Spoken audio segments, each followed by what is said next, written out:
cord. You're good. Excellent. That is awesome.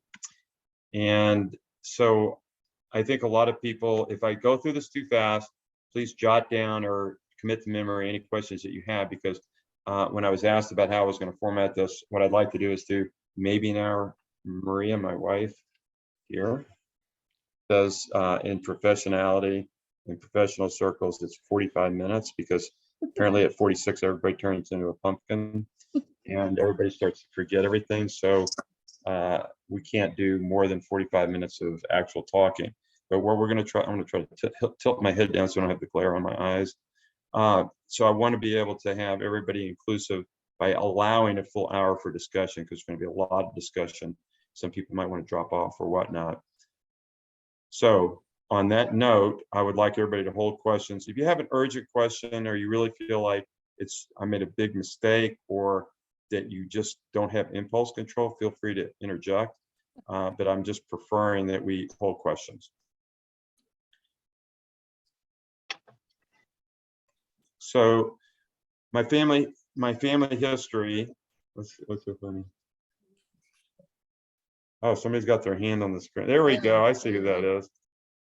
So I have a very strong family history of heart disease. So how does a person with a very strong history of heart disease and diagnosed heart disease set a national record? And this is what I'm kind of going to show you, because if you have relatives or you yourself suspect you have disease, it's not a hopeless situation by any stretch of imagination. And the whoops, I have a half brother.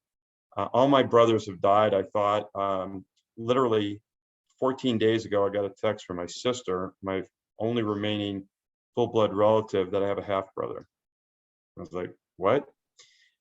So she was on ancestry.com, found out I have a half brother. Oh, and by the way, he's in the hospital with a heart attack.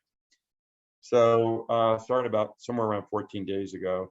I've been in communication with Richard, who's going to be on board, or he's already on board. Richard, are you on now?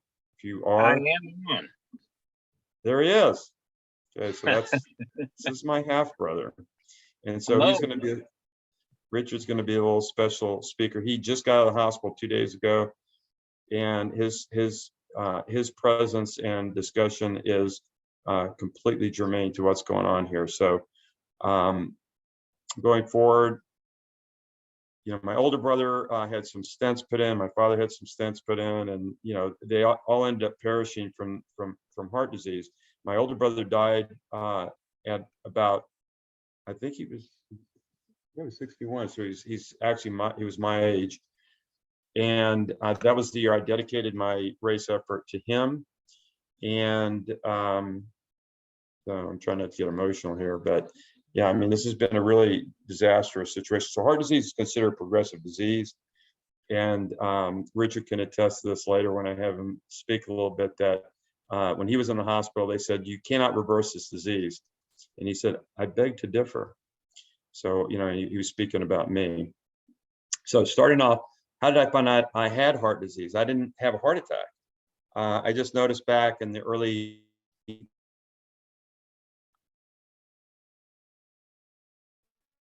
2000s that, my pulse and had this precipitous drop. Really, is my internet unstable? Yeah, come on. All right. So I'm having some internet instability here.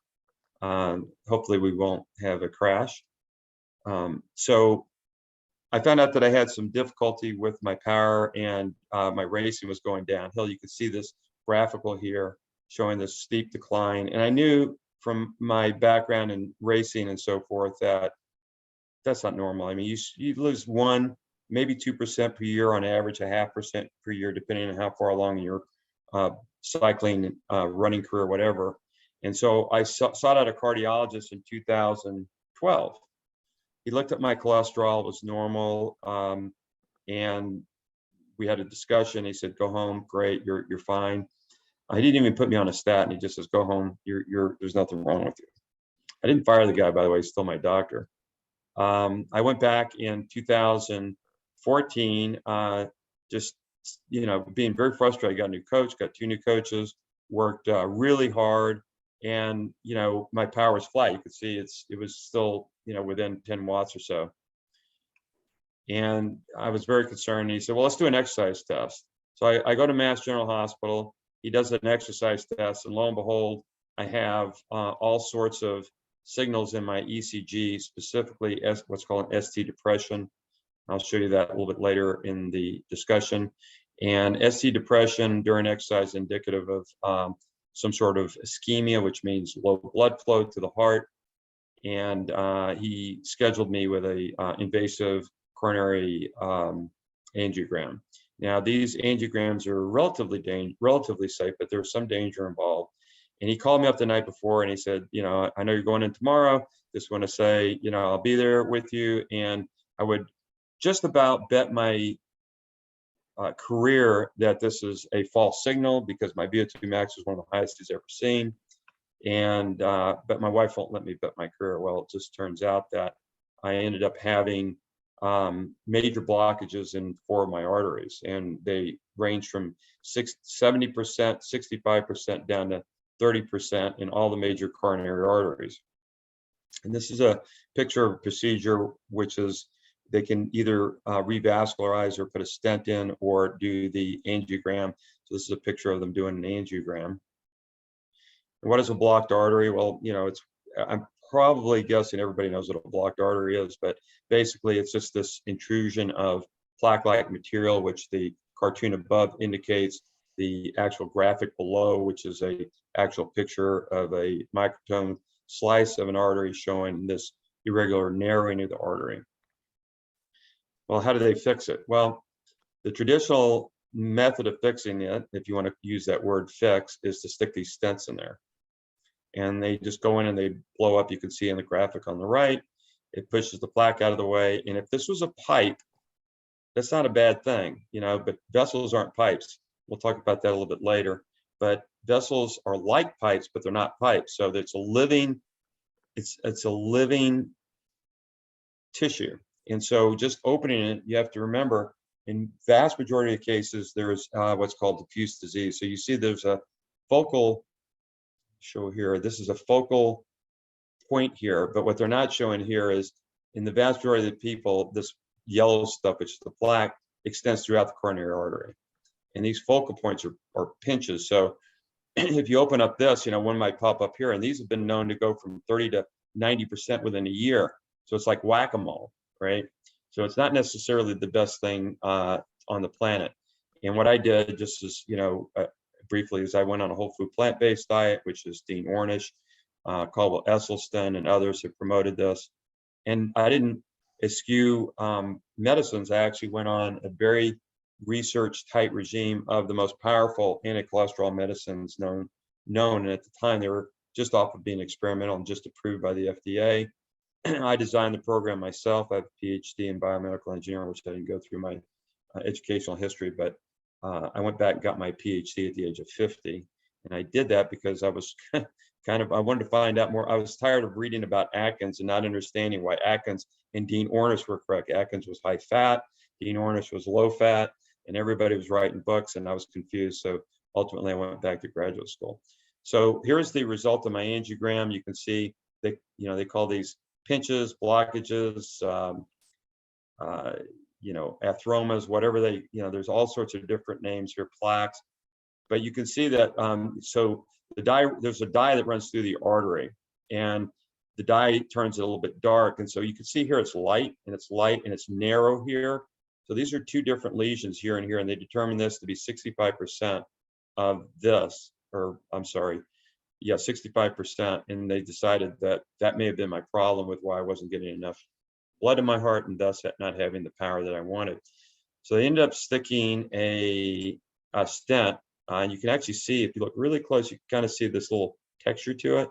Starts right about here, goes to here. This is about, I think it was 20 millimeters by 5. So it's 20 millimeters long. It's about 1.5 inches. And it opened it right up. Unfortunately, that was in October 2014, and they scheduled me for another exercise test in December of 2014. And I was like, I trained up for it. I was actually training really hard, to the chagrin of all my friends. and other racing buddies because I was just hammering it because I was like, I'm going to kick butt on this desk. Went in there and I actually have to skip here. I went in there and my results were here. So can everybody read this? So I kind of want to ask everybody because we have 28 voices talking, but let me just show you here. So here's 9/12/2014. By the way, it's all on my website. If you want to go back and peruse it, whatever. In 2000, so this is when I went in the first time. My VO2 max was 54.8. I'm 58 years old. I have the stent put in. I go in. Boom. It's 52. And I was training super hard for this. And then, you know, you click over on the right side here. So this is weight dependent. It's milliliters per kilogram per minute. Over here, it's 4 liters going down to almost 4 to 3.7 liters. I'm like, what? I mean, you know, that was very disturbing to me. So I didn't quite know how to handle that. And then we have another guest on here. Chris Taylor, are you on here? You can unmute. Chris, are you with us? Huh. He's either not unmuting, doesn't want to unmute, doesn't want to talk, or he's not here. So Chris also is a former NEBC member and had a stent put in. So I'm gonna switch gears here in case people are getting bored with the hard stuff and get into how do you set a national record. Well, I actually have 2 national records. I have the para. I have a right club foot that I've had multiple surgeries on. I qualified to be a C5 in the disabled category for UCI cycling, and I set a record in 2018 for that. And this was some of the preparation I did for aerodynamics. It's actually on my road bike. This is the A2 wind tunnel. I went down there 3 times.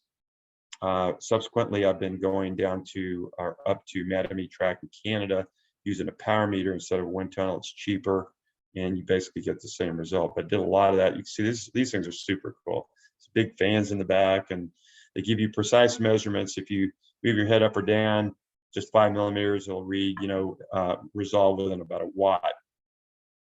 So then I go off to World Championships. We're looking back at 2018. I actually went to Nationals first. I got 3rd at Nationals. You can see here this Lazard guy beat me by 2 seconds at Nationals. And the way they do World Championships is they actually, you have to make the top 4 to go into the finals. So this guy was really pissed off. And I was trying to make friends. Apparently you can't make friends at that level unless you're Norm Alvis. But Norm and I are friends. But I recognize the Is somebody speaking? Somebody's not on mute. Do you have a question? Okay.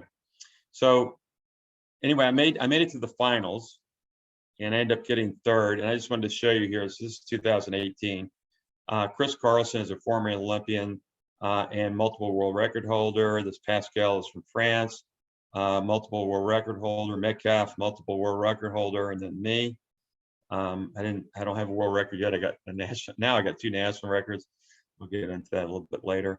But I ended up with 4th. That was only my 3rd race, by the way. This is on the track. Only made 4th race. I have a video of this. I'm going to just show you the beginning and end of the video because it's kind of cool. Can you guys hear the video? Shake your head. Oh, you can't hear the video? Well, good. We can just skip it. I'll just. I don't know why, but. Oh, I have to. Oh, don't worry about it. Anyway, I'll just show you that you guys can hear me, right? Okay. I'll just show you that there's a video here. This was televised live. Here's me not figuring out how to sit on a bike. I'm super nervous. And then we get shot out of a gun here. I mean, you have no gears. These are track bikes. Here's my buddy Metcalf. He wasn't too friendly after the race either. I went and congratulated him. It's actually kind of hilarious when you go to these events because even afterwards, people are so serious. It's not at all like your local races or your local bike groups. These people are way too intense. And he puts a full second on me in half a lap. And I hold that second for the rest of the race. But I have this bad foot and I can't pull up on the pedals as much. And so basically you're supposed to stay both for this is a 2-kilometer pursuit. You're supposed to stay on that black line that I'm nowhere near because I don't know what I'm doing because it's my 3rd race ever. And well, Metcalf's going off a little bit too. And look, I'm way above the red line here. And the race goes on and it's a little over about 2.5 minutes. I'm really croaking here. And we're doing at our peak speed here, just under somewhere around 33 miles an hour. So we're somewhere around 33 miles an hour for the event. And I'm kind of doing this in reverse order, but we decided that we're going to go to Mexico. So we have to fly down there. We go to Aguas Caliente, not Mexico City. There's actually a track that set the hour record. It's 6,100 and some odd feet. So you fly to Mexico. And long story short, the end, I break the hour record. But here's some pictures with my wife, Maria, and I. She's telling me that I have to get on my bike. And I said, what, I just finished? Like, what's up with that? Here it looks like I'm working on my bike, but you can't look at your power meters. You're not allowed to. So I have my power meter inverted and I flipped it over just to make sure. I flipped the bike over to make sure it wouldn't fall off because that would be kind of a disaster in and of itself. And, it's the same sort of thing. These are 250-meter tracks. I think Norm was, when he set his hour record, he did something like 30 miles an hour or something like that. He can tell you. He was clipping like 18 seconds a lap. So you don't look at your parameters, but you train, you kind of know that, X number of watts is X number of seconds. And I think at this point, it'd be kind of cool for Norm. Why don't you say hello to everybody? And do I need to do something? Okay, I will stop sharing and then Norm can get on. But I just want to say, so Norm's going to go just briefly. He's going to talk a little bit about, he's on this whole food plant-based diet now. And I want him to talk about that a little bit, and then a little bit about, what it's like to set the world record for all of us, including me. And Norm, you're on for about 5 minutes. All right. So I'm stopping sharing. All right. Will you confirm that you can hear me, Peter? I can hear you. All right. And you can see me as well? Let me scroll over and I can see you. Yes. So I think you're good. So yeah, I'll repeat some of the things that Peter has shared. We went down there to Aguas Calientes in October of this year. I had gone down earlier in August. So Norm, Norm, can you still hear me? Remind everybody that you've ridden the Tour de France how many times, and the Giro? I mean, this guy's the real deal. It's been a long time. My memory's kind of shaky on there, but I have ridden the Tour. I've ridden the Tour of Italy. Only one Tour de France, so a total of 4 grand tours.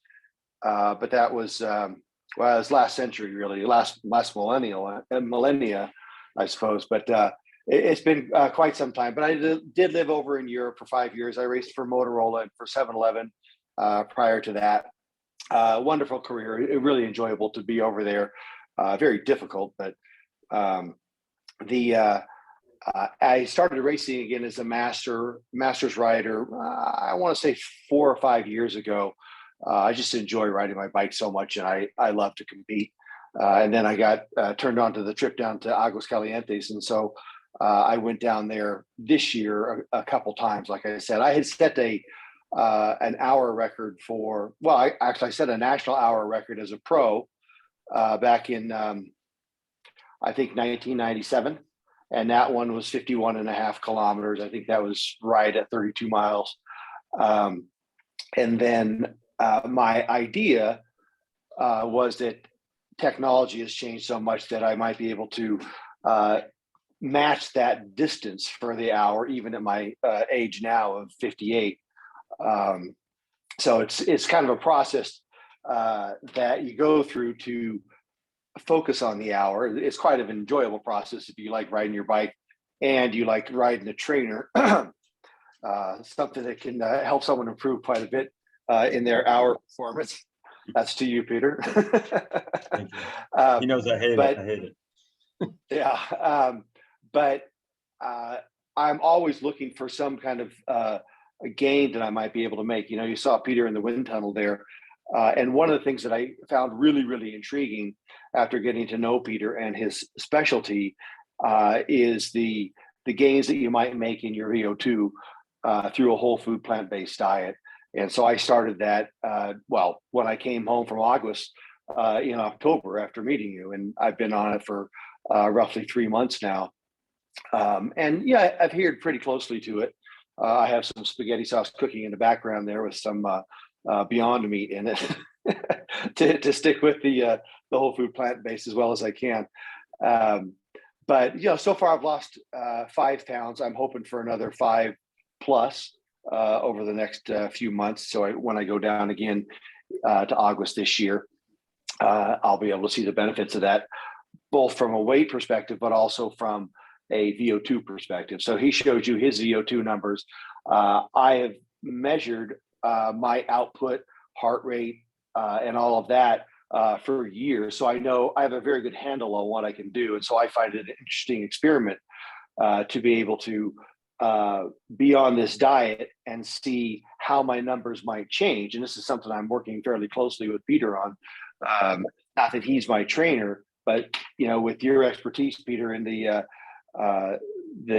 physiology and the biology, that's where I hope to make, you know, that maybe the most significant gains. And so I'm really excited for what can come out of this. But I think one thing that I'd really like to share is, as cyclists and always looking for a way to go a little bit faster, get a little bit more out of our riding, we have I'll say a special motivation that makes it easier for us to follow a diet like this, where most people would maybe resist it because they miss their Cheetos or their steak or something like that.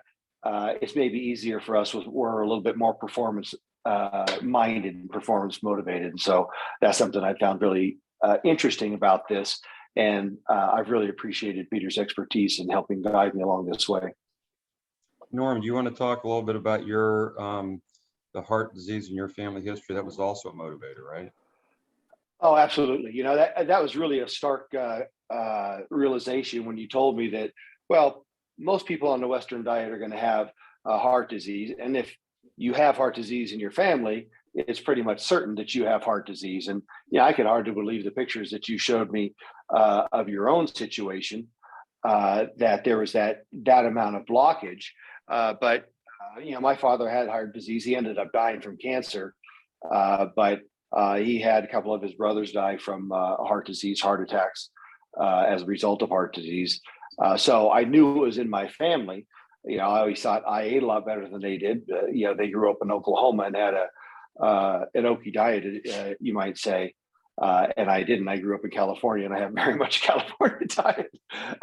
But all the same, I have that family history, and so it was really startling to hear that statistic from you that, you know, almost certainly I have heart disease, and then I wouldn't say that I've experienced the symptoms.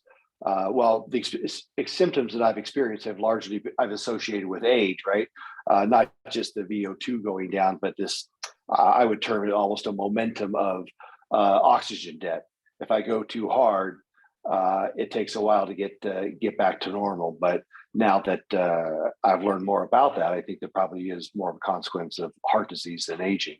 So I'm just thrilled to watch the data progress as I get in better and better shape, and on this diet lose weight and hopefully get some results in the VO2 max numbers as well. Thanks, Norm. Now I'm going to switch back over to me. How do I do that? You're in charge, Peter. No, my wife is in charge here. She does this all day long. That's the slide, yeah. Okay, can you guys see this again? Huh? Which button? Which button? Stop share? Can you guys see the slide?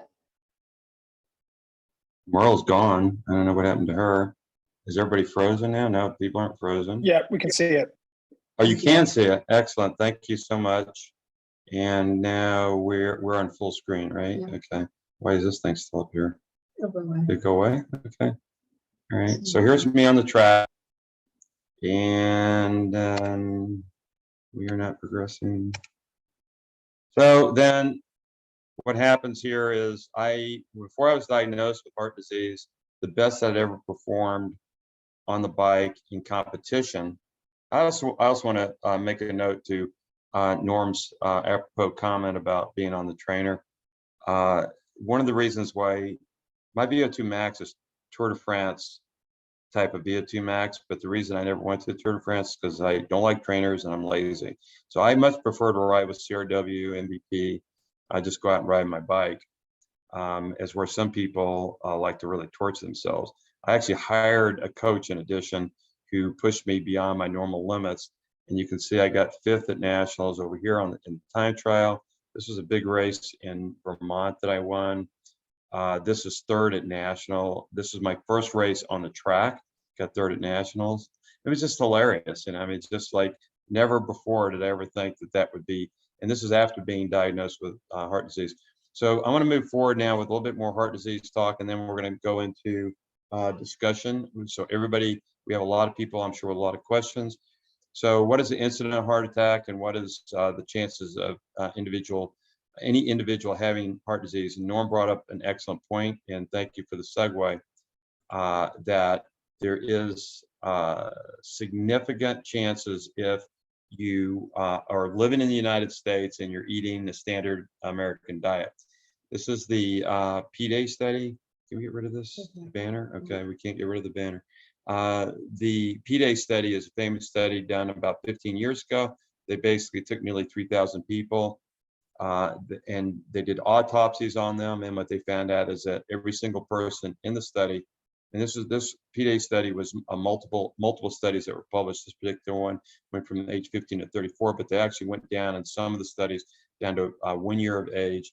And in every single case, by predefined definitions of what atherosclerotic plaque was, every single victim of either homicide, suicide, car accident, these were specifically found where people were found to have died of non-heart related diseases, so as not to bias the study. Every single person had heart disease. So there have been a lot of studies and a lot of discussion about people in the Vietnam War where they had done autopsies on young veterans or young active duty that were killed in action, and that they had some plaques in their arteries. Well, this was the really first and only still standing study where they went in and they looked at the pathohistology, meaning they actually did postmortems and necrology, where they go in after the person's dead and looked at the actual vessels.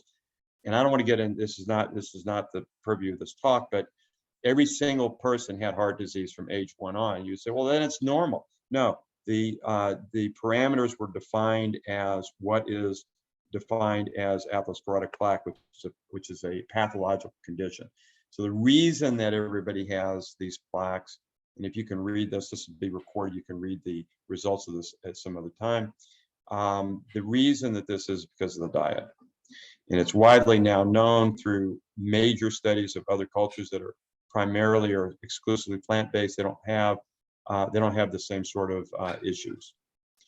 So I'm kind of like bouncing through the without going in great detail here, but you can see that the lesions appeared in the aortas of, basically all these people. And this, and you can see the conclusion down here: atherosclerosis begins at youth, and actually now what they've determined, it actually starts occurring in utero when your parents are eating hamburgers, okay, and whatever. So we're really starting off.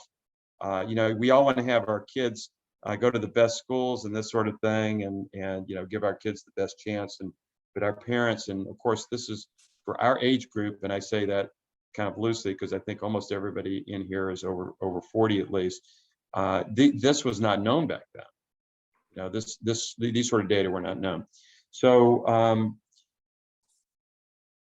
here's something interesting. So there is a very strong correlation with how well your fitness is. And this applies to, I believe, almost everybody in this group is a cyclist. I want to ask is Marjorie and Mike on? Can you unmute and say hello?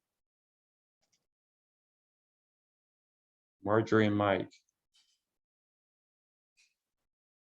Okay. There's one person I think in the whole group, not to call you out, Marge, if you're listening, you're still on. So this is good for us. So the exercise is really good. So basically it means you're going to survive better. I thought I was inoculated against disease. I'm here, I was, my whole life in good shape, normal weight. And no, that wasn't the case. And I want to go through a couple of quick studies here, and then we're just going to move on to the end.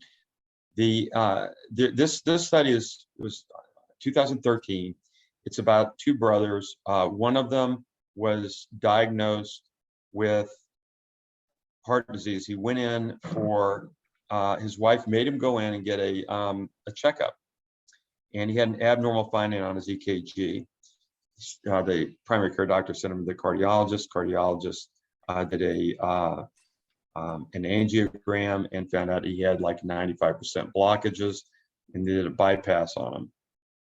That's not the story. The story is his brother came in for the same reason for a checkup after he knew his brother had a problem. They put him on a treadmill. He scored really high on his treadmill, and it turned out that he came out normal on his treadmill test. So he goes on the same tour as his brother, has a massive heart attack, goes into cardiac arrest, and his colleagues, his other riding buddies, actually saved his life. They performed CPR, he's airlifted to the nearest hospital, where this paper was actually published, and they determined that he had these other lesions in his heart that was undiscovered by the exercise test. This is a paper saying that exercise tests aren't that good. What I read out of this paper was how incredibly difficult it is to actually determine whether or not you have heart disease. And so, the way that when I talk about this is I say, you have heart disease. Your genetic test is if your siblings have heart disease. And I'm going to bring my brother on, Richard, who is my half brother, discovered 2 months ago, and my only surviving male relative. And Richard, unfortunately, didn't have his family history. And I got a text, believe it or not, from my sister. I don't want to go into why my sister's texting me. I got a half brother when she knew 3 years ago. That's had the purview of the talk. But Richard, if you want to take it from here and describe a little bit about, your experience in the hospital. And before you talk, I just want to say I don't have that study in front of me here. But if you have a brother, it's actually in the detail of this particular paper. If you have a sibling that has heart disease, you have heart disease. And if you have a sibling that dies from heart disease, your chances of dying from a heart attack is pretty close to 100% before anything else gets you. And so, unfortunately, Richard didn't know this, and I'm talking enough. Richard's very articulate. I'll let him carry on. He's out of the hospital for 3 days, and he's now on a plant-based diet. Go for it, Rich. I think that's quite the introduction, brother. So hello, everyone. So yes, I thought I was very healthy, kind of to Peter's here, and this is my first time kind of getting on a platform like this and kind of expressing what happened to me. I grew up thinking I was fairly healthy, exercise quite a bit, going through life thinking that everything's okay until about last Thursday when I had some chest pains. And typical me, I'm okay, went through my day, wound up coming home and telling my wife I had a little bit of chest pain, but I think I'll be okay, and sat down for dinner and realized I was not. And took myself to the hospital, or my wife took me to the hospital, and fast forward a couple of days later, I suffered a heart attack. And I reached out to my sister, and she informed my brother Peter of what was going on. And I think it's been a fire hose of information in regards to what he's offering and his expertise and his wealth of knowledge for us. And so it's been quite the adventure between that and going through this process and learning about plant-based food diet here. I've actually been on it while I was in the hospital. After they told me I had a heart attack, the next morning they served me some eggs and bacon and told me that's good food for me. So I quickly got educated that that was not the case. And, I can say I've been on a plant-based diet at least now for Yeah, at least probably about 3 to 4 days. I feel, much better. I'm trying to figure things out as we go. I've got my brother as support on that, and I'm anxious to see, how that'll help. As a side note, they did wind up doing a stent, we'll see how that plays out in the end. But for me, and what I've gone through, it was one hell of an experience. Finding out you have heart disease. I had 4 major blocked arteries, one at 95, 2 at 90, and 1 at 70. And so we elected to tack the one that's 95, and I'm going to try like hell to unclog these other ones through diet and exercise and medication regimens. Richard, do you want to just go talk just really briefly, maybe? I think it's kind of germane and kind of interesting about how they were trying to force you to go quadruple. Sure. So, kind of coming through the process, coming in, finding out that I had this heart attack, and they actually didn't even diagnose me having a heart attack until I was 4 days in the hospital. They started doing a bunch of tests and, well, this is inconclusive, that's inconclusive, we don't know, we're not quite sure, to yes, you've had a heart attack. I wound up doing an echocardiogram, and that's really kind of what showed what was going on. From there, they kind of pulled out and, told me, well, hey, we need you to talk to a cardiosurgeon. And, this was all within the same day. So this was like Monday of we're at Monday, so a week ago today.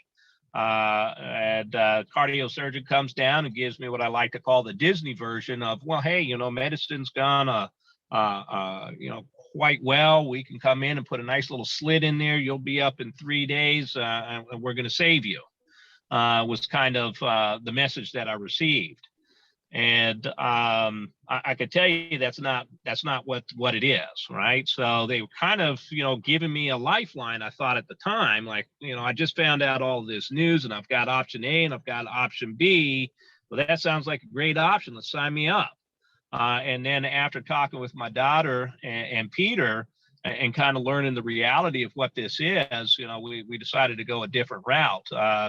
But to speak to, the way that the medical community addressed it was, hey, let's go full on, head first, quadruple bypass, and we'll see what happens after that. And I was definitely not getting on board with that, and I elected to do some other things along with some diet, exercise, and it's just interesting the pressure that these hospitals can put on you. When you're in a situation you don't know, I don't have any medical training, and you're trusting on these doctors to do the right thing for you. And I'm not saying that they weren't, they're trained in that. But we're not getting information such as Peter's provided, at least to me. He was a patient advocate for me to kind of decipher the fire hose of information that was coming at me. So the bottom line is, Richard talked to you earlier this afternoon. He's pretty much asymptomatic now. He's having chest pain. He had 1 stent put in. He actually had the same length stent in the same artery that I did. And I looked at his chart. He actually had the same kind of plaque, go brothers. So, right. But he's asymptomatic now. Now, of course, he's also diabetic and had more severe disease than me. But, he's also not, an elite athlete when this happened. And not to mention but he was on the keto diet for 2 years, all the way up into the morning of. So I just wanted to bring him on board because, the plant-based diet is something, I've got my PhD in biomedical, thank you, Richard. I got my PhD in biomedical engineering with a focus actually on nutrition. I did several studies. I published them in scientific journals. I didn't know any of this stuff. And when I got sick, you know, I will tell you that when you get sick and you're facing your mortality, you get smarter real quick. And I started finding out about this stuff. So it's not just a matter of, is this going to save your life, but it's also going to be something that can make you a better cyclist. And so what is a hopefully plant-based diet? And you know, how do you cook and all that other kind of fun stuff? I'll give you a brief overview here. These are just some snapshots of dinners that Maria made, my wife. And you can have quite a, this is a lasagna that's actually fat-free or almost zero fat, right? It's fat-free. It tastes like real lasagna. So you don't have to have the 96 grams of fat. Absolutely delicious. This is an Indian food dish that she makes. There's a fat-free Indian dish, Indian cookbook.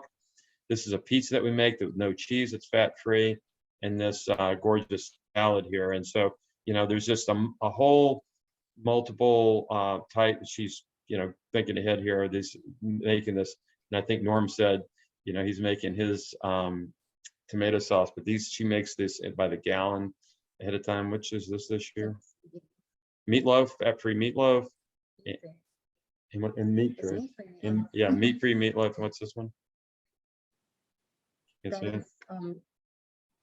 Thanksgiving dinner. Oh yes, this was a couple of years ago. So this is Sweet potatoes.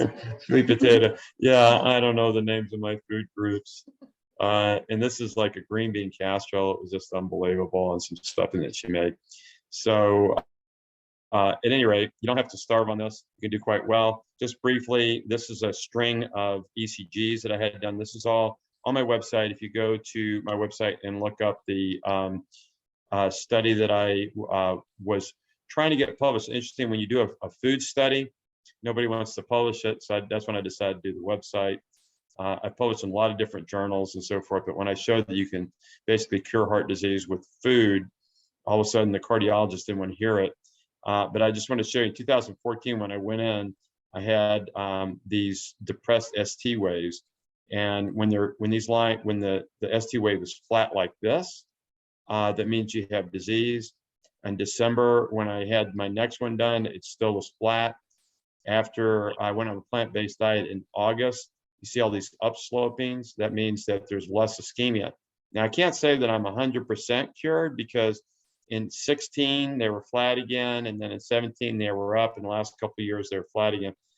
These are very minor ischemic events that are occurring at my VO2 max. So if I'm doing a 2-kilometer pursuit, it's going to show up and give me a couple of percentage of drop in my power. But for the most part, I'm pretty clear. And I don't have the picture on me here, but on my website, I have a picture that you can see where I've got a before and after. I actually had another angiogram done, and that angiogram showed me to be completely clear of the plaques that were remaining. And that's a really cool shot. I want to show you briefly too that the cholesterol is really important. Here's a graphic showing that the lower the cholesterol is, to the left here is the lumen size, and the size minus is good. And so with the lower the cholesterol, the more open, this is how much the vessels opened up. And you can see when you drop your cholesterol. So I'm on some major cholesterol medicines. This is a study that was done, this next one by Neeson, back when they came out with Repatha, which is the newest cholesterol drug. It's a biologic. It has no side effects. The side effects, they published the side effects. They're the same as placebo. I've been on it for 6 years. No side effects at all. But here you can also see as the LDL treatment goes down, as prior study, you can see that they're getting down to 100. Some of them are getting down to 80 for the LDL. If you guys know what the bad cholesterol is, LDL, you can see here, if you can look at this, it's quite amazing. You see that graphic was stopping around 80. Well, on this new cholesterol drug, they go down to 20. And what they show here is that there's a continual decline in the plaque. The plaque continues to regress the lower you go on cholesterol. So I'll go back up to this graphic here and show you that if you look at, and I kind of played around a little bit with the different cholesterol drugs, but right here, you can see that my LDL my total cholesterol was 76 and my LDL was 21 that year. And I'm kind of maintaining that now, but I was experimenting going on and off just to see what the plant-based diet did. The plant-based diet dropped my cholesterol about 50 points. But if you guys know what your cholesterol is, this should blow your mind. My total cholesterol was 76. And this is just you know, if you guys have heard of Dean Ornish, this was another study just like Dean Ornish that was done in India. So what he did was he looked at the progression for people that went under plant-based diets. They also did yoga and meditation, and they found out that 5% of the people progressed that were on the special diet, and the people that were in the control that didn't do it, 37 progressed. So heart disease is a progressive disease. If you have heart disease and you've been diagnosed with heart disease, you're untreated, you're going to die sooner than later from it. And this just reiterates low-fat diet, cholesterol-lowering drugs, meditation, exercise. And I think we're done. I just want to show you a picture of my beautiful bike that I did the hour record with. I used an SRM, and we don't have time to go through all the stuff. That's the saddle. And these you have to, Norm can testify to this. You have to take all these pictures, send off, and wait 2 months to get it all approved before you can even do a record of them. So I have Mavic carbon wheels and special socks and a POC helmet, skin suit. And I want to thank I have to thank everything to my gorgeous wife, Maria. And she's sitting right here next to me. Hello. And she couldn't do it without her. She was great. She actually helped, I think probably helped Norm a little bit. She was a big helper at the event. A lot of the folks, here's some resources that come up. The books that I recommend are Reversing Heart Disease, China Study for Basic Education. Colin Campbell is a professor emeritus at Cornell University and has over 500 publications. And there's some, and anything Dean Ornish says is the resources. So look up, you can Google all these folks. And we ran a little bit over. I was going to do it in 45, but we started a little bit late, so we're good. So we have as many questions as you want to ask, and anybody that wants to stay on. Looks like we still have pretty much everybody there. And you don't unmute all at the same time, but anybody have a question, please ask away.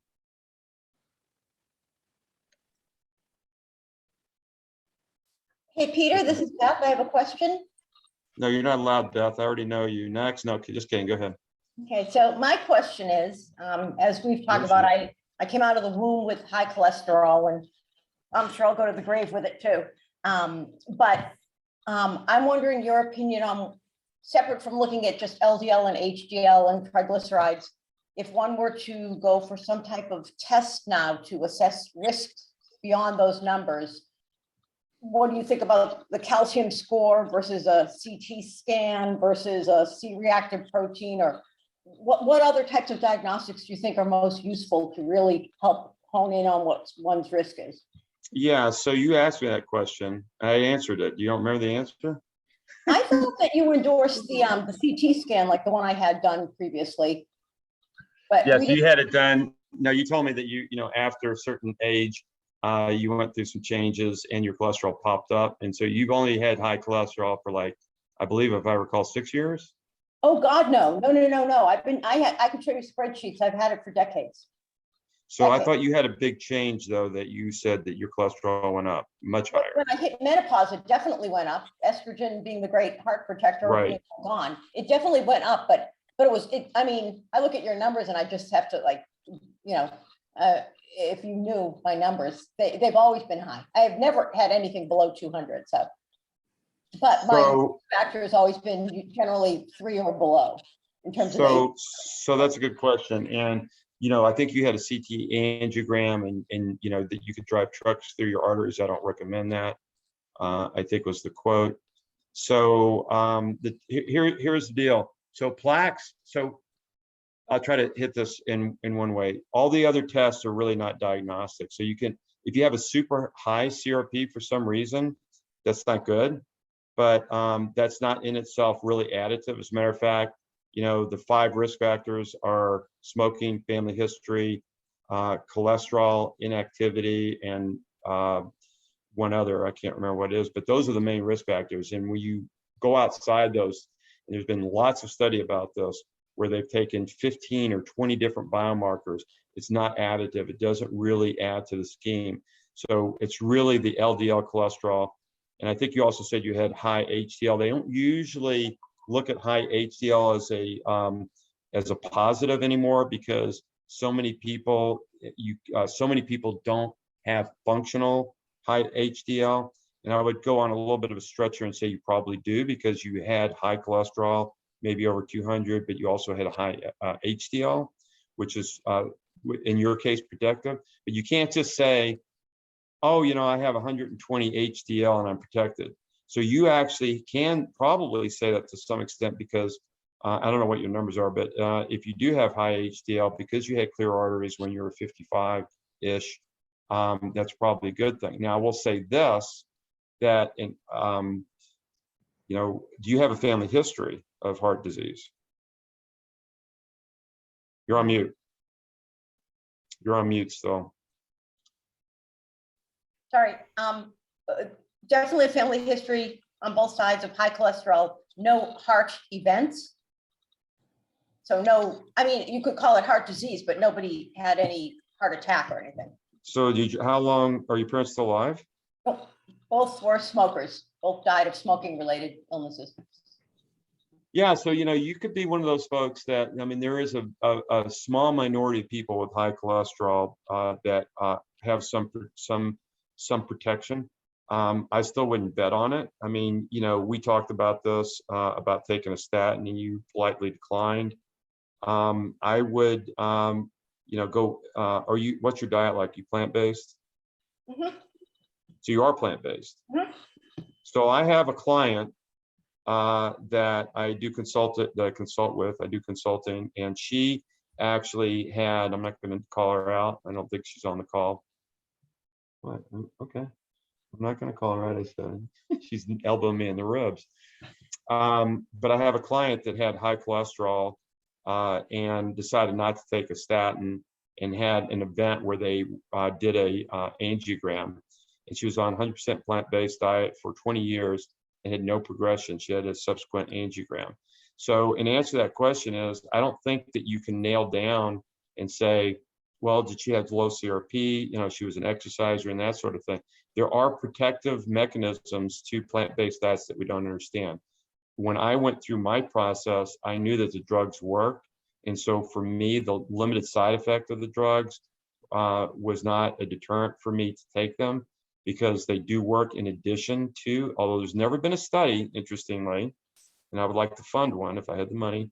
I do have a nonprofit organization that we're collecting money for this, to do a plant-based diet in conjunction with the state-of-the-art drugs to see what kind of plaque reversal we can get. Now, having said all that, your risk factors go up as you age, in terms of your cholesterol will continue to climb, and age is the #1 risk factor for heart disease, believe it or not. Maybe that was the 5th one, because you see very few 3-year-olds dying of massive heart attacks.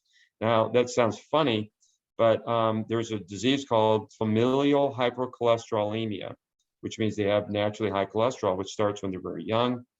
And in some cases, the total cholesterol runs over 1,000. And it's routine for those folks to die before they're 20. And it's not uncommon to see 7-year-olds dying of massive heart attacks, which is another reason why cholesterol is so important. And cholesterol itself, being the risk factor, particularly LDL cholesterol, is one of those incontrovertible medical facts, kind of like gravity. I mean, there's been so much study on looking at people that's cholesterol goes up, people that's cholesterol is brought down, and showing cause and effect, not association. To people on statins, they drop their cholesterol. That chart I showed you, where it went down to 20, same thing, events drop like a stone. Cholesterol is super, super important. And so, my armchair quarterback recommendation for you is, yeah, I mean, we could take this offline and we can talk about it. I would highly recommend you get all the other tests.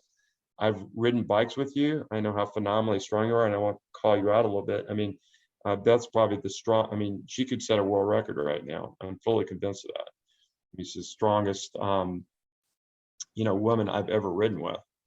And so what's going on here? Oh, we got questions coming in. So hang on a second, we got a statement. Okay, we're gonna get that in a minute, AF. So just to sum up, we can take that offline, that discussion. But yeah, so like CRP and other type of reactive proteins are important. HCl can be important. Plant-based diet, which you've been on, I think has got protective effects that nobody really understands. We don't really understand it. I don't think it would be like I said, in my world, bad for you to be on a statin or a path or something like that. But you could live to 100 and not be on it. I can't answer that question. I just said that cholesterol is a risk factor. I've got a comment that came in on one of the messaging things about climate change and cattle industry. I mean, look, that is a known. I mean, cattle and the way that we take care of animals, cow farts have methane, which is 200 times more greenhouse capturing than CO2 and all that sort of stuff. But you can't pry people away from their hamburgers until they have a heart attack generally. But I'm a big advocate for climate change. And Mary, you got your hand up? Maria, I'm sorry. Yeah, hi. I've Hi. got two questions. Speaking to your brother Richard, made me wonder how quickly can converting to a plant-based diet reverse that damage to your arteries. I think Richard said he had a heart attack a week ago, and That's right. so I didn't know how quickly it could act, and if that would be a reason to do something more invasive or not. So that's a really great question. And Dean Ornish is a physician that's been working on this for 40 years. Cole Esselstyn is a physician that's been working on this. They work at big hospitals and publish in major medical journals.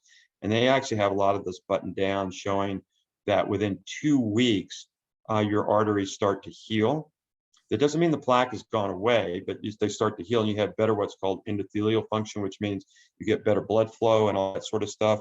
And then remember, the plaque probably started when you were in your mother's womb.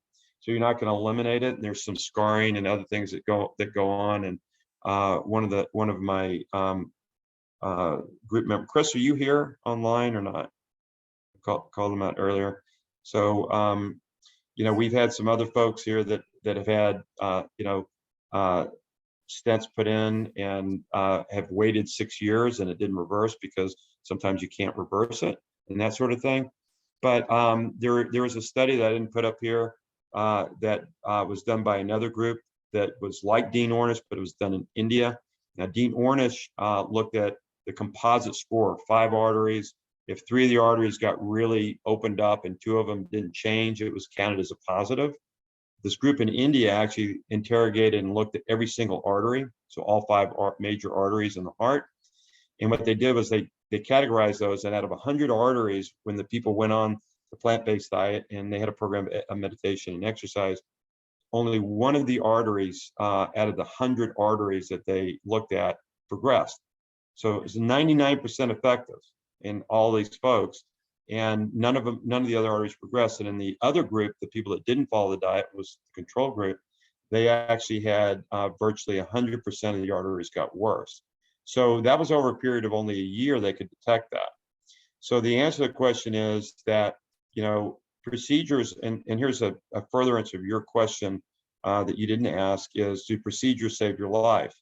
Well, it turns out that revascularization, which is the term they use, which could be bypass, it could also be angioplasty or stenting, those have only been proven to be life-saving if you're actively having a heart attack and you're not resolving. Now, in Richard's case, he had a minor heart attack, went in with some chest pain. They gave him some anticoagulants and sat him down for 4 days waiting to do a procedure. I don't know why they waited 4 days, which is probably a good thing because we had time to intervene. It turns out that, and I've got a video on my website. I researched it for 6 months. I did a video on this, which goes through all the research and delineates that the procedures don't, or they're not protective. And they actually, in some cases, and in many cases, are actually worse. I have a stent. I have to be on aspirin the rest of my life, not because I want to, but because I have a stent, because they can cause clotting. Okay. So the answer to the question is, it can happen within 2 weeks. The research shows that you start to get resolution, increased blood flow, increased perfusion. These books and videos that these other authors have out there who have done the studies show that for Richard to have a further revascularization is probably not necessary, because he has, I mean, if he had an acute heart attack right now, was rushed to the hospital, you know, and I've had people in my group that have had that happen before they got to my group, and they were saved, their life was saved. Other than that, no. I mean, my father was a physician. He and I had multiple discussions over decades about diet. We saw different ways. He raised us. We were a single parent, and we ate McDonald's all the time. He had a heart attack. He had bypass surgery, had multiple stents put in. He went into kidney failure at 68 years of age and made it to 78 in a very horrible, slow decline in his health. Would not change his diet. When I'd go out to eat, you know, he would eat, you know, fajitas and, you know, whatever the hell he wanted. And, you know, his response to me was, it's all about the medicine. So, did that answer your question, Marie? It did, yes. And are you a vegan as well as a vegetarian? Yeah, so hopefully, yeah, great question.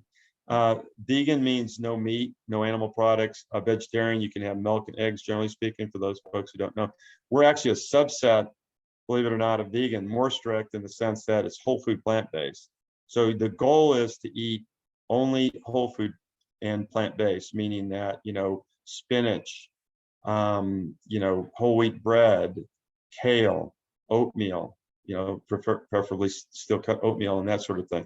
So vegans are actually, you know, there's the Church of Adventists requires you to be vegan in their church, and they've done massive studies on these folks, and what they found out is they're healthier, generally speaking.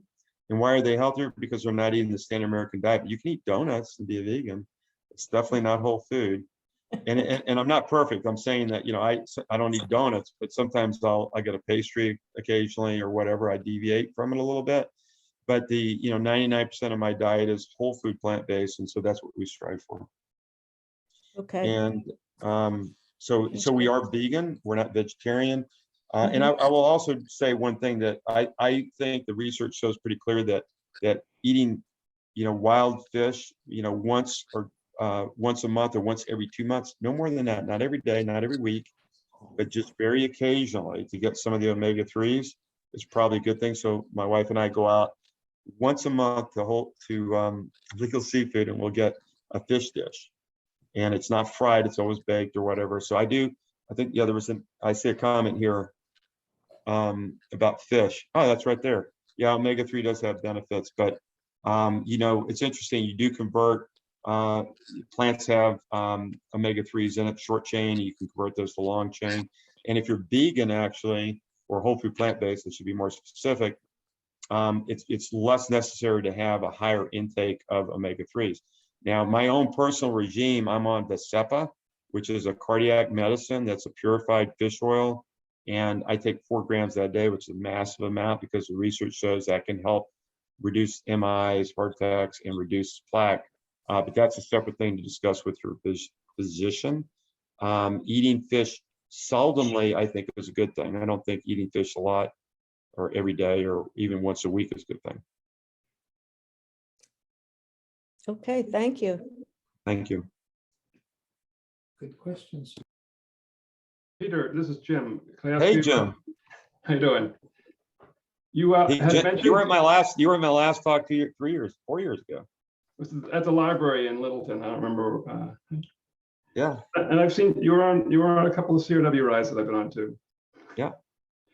You mentioned you're taking some medication. Do you mind sharing what cholesterol medication you're taking or reduction medication? Yeah, no problem. It's actually on my website too, and in that case study I've on the site. But I feel, you know, certainly free to share that. I'm on a PCSK9 inhibitor, which is it's called Repatha, and it's the newest of the class of cholesterol drugs. It's an injectable twice a month, and it's basically an antibody to a protein called PCSK9, proprotein convertase subsilicin kexin 9. It's pretty weird. I love to say that. Say that 5 times fast. but it's an antibody that goes in there and it actually knocks it out. So we have to take it because your body doesn't produce it. And it basically has zero, it's a targeted therapy. It basically has zero side effects. And that knocks my cholesterol down to about my LDL from 120 on the plant-based diet to about 70. And then I take 1/2 of the lowest dose. I take the lowest dose of pravastatin and I cut it in half, which is not even a therapeutic dose, but with PCSK9 inhibitors, it works synergistically. That drops it another 10 points. And then I take 3 grams of a immediate release niacin, which your cardiologist will never recommend, but was the drug of choice before statins came out. And there's a lot of super good data on it, and it probably works better than statins. And I've got a whole lot of data on it, and it doesn't make any money because it's off patent and it's generic and it costs $5 a gallon.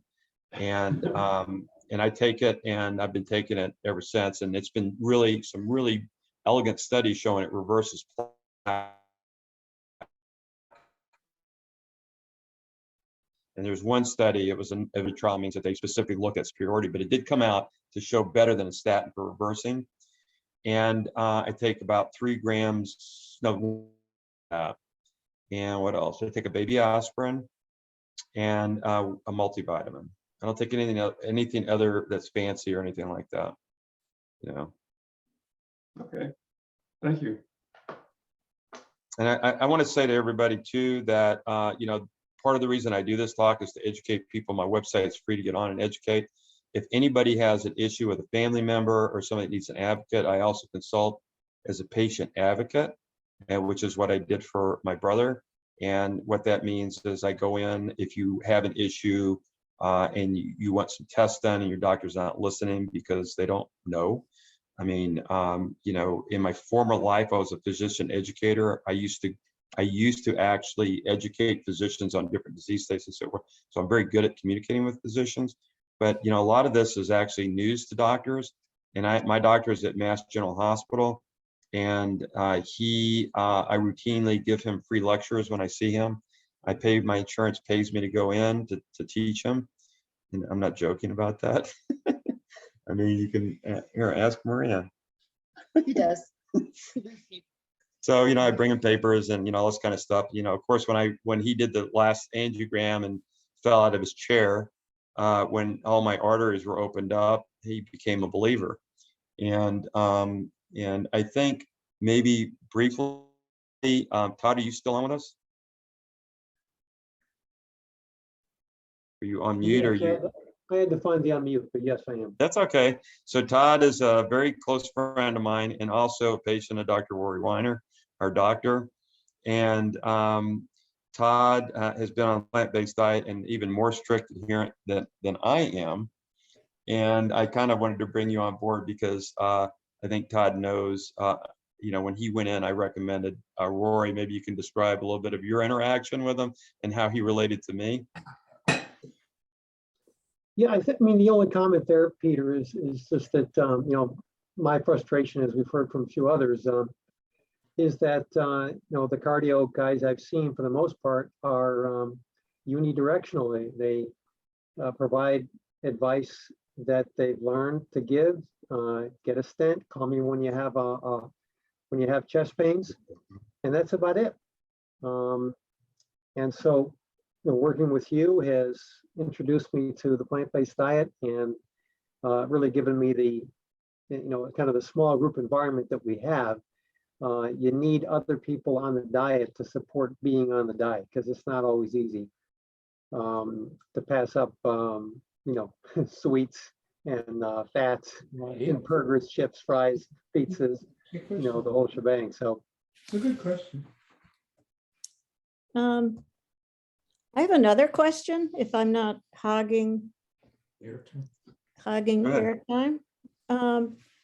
And I think you were discussing this earlier, but I didn't totally follow it. My HDL is 109 and it stays around that number, but my LDL is 128. So I guess I'm wondering what that really means.